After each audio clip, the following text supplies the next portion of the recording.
دوسروں کے لیے زیادہ دعائیں کریں. جب آپ دوسروں کے لیے کریں گے اللہ آپ کی دعائیں بھی ضرور قبول فرمائیں گے.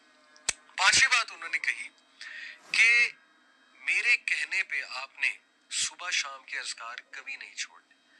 صبح شام کے اذکار کیا ہیں؟ حسن المسلم ایک ایپلیکیشن ہے، HISNULMUSLIM. کوئی بھی ورژن اس کا ڈاؤن لوڈ کر لیں، سارے اوتھینٹک ہیں. حسن المسلم میں جائیں اور وہاں پہ وہ دعاؤں کی ایپ ہے. مارننگ اینڈ ایوننگ اذکار یا صبح شام کے اذکار آپ کو ملیں گے. اگر آپ اردو میں پڑھنا چاہتے ہیں کیونکہ یہاں انگلش کی ٹرانسلیشن ہوگی تو وَإِيَّاكَ نَسْتَعِينُ، یہ الہدا پبلیکیشنز کی ایک ایپ ہے، اس میں اردو لینگویج بھی ہے. صبح شام کے اذکار، فجر کے بعد صبح کے اذکار ہوتے ہیں اور شام کے اذکار مغرب سے پہلے ہوتے ہیں. انہوں نے کہا کہ you have to promise me, صبح شام کے اذکار نہیں چھوڑو گے، even during your menses, special days میں بھی اذکار کرو گے. اسپیشل ڈیز میں اذکار کر سکتے ہیں، کوئی حرج نہیں ہے. چھٹی چیز انہوں نے کہی کہ گناہوں سے بچو. I know this is very hard. جب بندہ ڈاؤن ہوتا ہے تو گناہوں میں بھی پڑ جاتا ہے، ڈیموٹیویٹ ہوتا ہے نا، تو بندہ جو ہے ادھر ادھر نکل جاتا ہے، ڈائیورٹ ہو جاتا ہے. انہوں نے کہا ایسا نہیں کرنا. You have to promise me کہ دیکھو ہر چیز تو تم نے ٹرائی کی ہے تو یہ ٹرائی کرنے میں کیا حرج ہے. کوئی اگر گناہ کر رہی ہو تو بیٹا اس کو ترک کرو، اس گناہ کو، کیونکہ گناہ جب انسان کرتا ہے تو اس کی ول پاور ٹوٹتی ہے مزید، اور شیطان اس پہ مزید حاوی ہوتا ہے، شیطان اس کو مزید وسوسے دلاتا ہے. تو you have to promise me کہ تم اس سے انشاءاللہ پوری کوشش کرو گے دور ہونے کی. اس نے کہا ٹھیک ہے. نمبر 7 انہوں نے کہا کہ کسی کی مدد کرو. ریگولر کسی کو پکڑ لو، کوئی ضرورت مند کو اس کی مدد کرو. اور سب سے پہلے بہت ضروری ہے علم والوں کی مدد کرو. علم والے کون ہیں؟ جو عالم بن رہے ہیں یا علم سے جڑے ہوئے ہیں لیکن ان کے وسائل نہیں ہیں اتنے، ان کی مدد کی جائے. یا کوئی تکلیف میں ہے، کسی کوئی بیماری ہے، علاج ہونا ہے، ان کی مدد کرو. یا کوئی اور ضرورت مند ہے، کسی کو کسی چیز کی ضرورت ہے تو نظر رکھو ایسے لوگوں پہ. تھوڑا سا باہر نکلو اپنے اوپر، ایسے لوگوں پہ نظر رکھو اور ان کی مدد کرنا شروع کرو مانیٹری سینس میں. نمبر 7 انہوں نے کہا استغفار کو بڑھا دو، بہت زیادہ بڑھا دو. کثرت استغفار کرو. استغفر اللہ توب الیہ، استغفر اللہ توب الیہ، استغفر اللہ توب الیہ. Very simple. یہ مت سوچو میری زندگی میں مسائل کیا ہیں، ڈی موٹیویشن کو حاوی نہ ہونے دو. بس ایک بار ذہن سے نکال دو کہ مجھے کوئی مسئلہ نہیں ہے اور استغفار کرو. اے اللہ میری غلطی ہے، میری غلطی ہے، استغفر اللہ توب الیہ، استغفر اللہ توب الیہ. کیونکہ نبی صلی اللہ علیہ وسلم نے فرمایا جو کثرت استغفار کرتا ہے اللہ تعالیٰ اس کے لیے ریلیف ضرور نکالتا ہے اور اسے وہاں سے دیتا ہے کہ اس کا گمان بھی نہیں جاتا.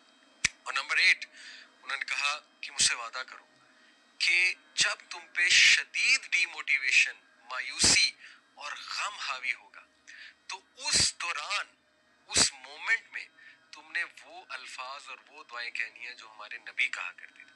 ادھر ادھر کی چیزیں نہیں کہنی، جو مارکیٹ میں چل رہی ہیں وہ چیزیں نہیں، جو سنت سے ثابت الفاظ ہیں وہ کہنے ہیں. پرومس می دس. وہ کیا ہے؟ نبی صلی اللہ علیہ وسلم جب شدید غم میں ہوتے تھے، شدید کوئی تکلیف آتی تھی، ہمارے نبی کہتے تھے اللہ اللہ ربی لا اشرک بہ شیئا. اسی طرح ہمارے نبی کہتے تھے یا حی یا قیوم برحمتک استغیث. اسی طرح ہمارے نبی کہا کرتے تھے لا الہ الا اللہ العظیم الحلیم، لا الہ الا اللہ رب العرش العظیم، لا الہ الا اللہ رب السماوات و رب الارض و رب العرش الکریم. اسی طرح نبی صلی اللہ علیہ وسلم نے سکھایا کہ جب تم پہ ریگریٹ حاوی ہو جائے، تم کہو میرے ساتھ یہ کیوں ہوا، کاش ایسا ہو جاتا تو نہ ہوتا، کاش یہ ہو جاتا تو نہ ہوتا، تو کہو قدر اللہ وما شاء فعل. انہوں نے کہا مجھ سے پرومس کرو تم یہ الفاظ کہو گی جب بھی تم پہ یہ کیفیات حاوی ہوتی ہیں، بجائے کہ ادھر ادھر کی چیزیں ٹرائی کرنے کی. اس نے کہا ٹھیک ہے میں یہ بھی کروں گی. نمبر 9 انہوں نے کہا کہ بیٹا ہر سچویشن سے جو ریلیٹڈ دعا ہے، خصوصاً واش روم میں جانے کی دعا، اللہم انی اعوذ بک من الخبث والخبائث، گھر سے نکلنے کی دعا، بسم اللہ توکلت علی اللہ لا حول ولا قوت الا باللہ. شام کو، رات کو سونے کے جو اذکار ہیں بیٹا وہ تھام لو، وہ کرو، ریگولر کرو. جتنے مواقع کی دعائیں تم کر سکتی ہو، خصوصاً ایسے جو واش روم کے انہوں نے کہا، اور رات سونے سے پہلے کی جو دعائیں ہیں. اور اس پہ میں آپ کو ایک اور بھی کیس اسٹڈی سنا دوں، ایک سٹوری سنا دوں. کسی نے مجھے بتایا کہ ان کو بہت نائٹ میئرز آتے تھے، حالانکہ رات کے اذکار بھی کیا کرتے تھے لیکن انہوں نے کہا کہ سورہ ملک جب سے میں نے پڑھنا شروع کی میرے نائٹ میٹس ختم ہو گئے. سورہ ملک از امیزنگ. اور 10ویں چیز انہوں نے کہا کہ بیٹا اس دعا کو پکڑ لو, خاص اس دعا کو سخت تکلیف میں, لا الہ الا اللہ العظیم الحلیم, لا الہ الا اللہ رب العرش العظیم, لا الہ الا اللہ رب السماوات و رب الارض و رب العرش الکریم. یہ 10 پوائنٹس انہوں نے کہا کہ دیکھو تم نے ہر چیز تو ٹرائی کر لی ہے. اب دیکھیں کوئی سوچ سکتا ہے یار یہ تو اتنی لمبی ٹو ڈو لسٹ ہے, ہم سے تو پہلے ہی چیزیں نہیں ہو رہی. بات یہ ہے کہ جس کی جان پہ بنی ہوتی نا, جو بہت زیادہ پریشان ہوتا ہے وہ کچھ بھی کرنے کے لیے تیار ہو جاتا ہے. ٹھیک ہے, وہ ہر ایک کے پاس گیا ہوتا ہے, اس نے تو پیسے کتنے لگائے ہوتے ہیں, وہ تو عاملوں کے پاس گیا ہوتا ہے. تو کیا یہ 10 چیزیں اس کے مقابلے میں کوئی بہت لمبی لسٹ ہے؟ میں تو نہیں سمجھتا. انشاءاللہ یہ 10 چیزیں کی جا سکتی ہیں, تو ان 10 چیزوں کو ٹرائی کریں. سٹوری یہاں ختم نہیں ہوئی. ان سسٹر نے کہا میں 1 مہینے شیخ کے پاس آئی 1 مہینے بعد, اور میں نے انہیں کہا کہ الحمدللہ میں نے وہ 1 مہینہ چیزیں ٹرائی کی ہیں. وعدے کے مطابق میں نے صبر کیا اور میں نے جاری رکھا ان چیزوں کو. اللہ نے مجھے ریلیف دے دیا, اللہ نے مجھے شفا دے دی ہے.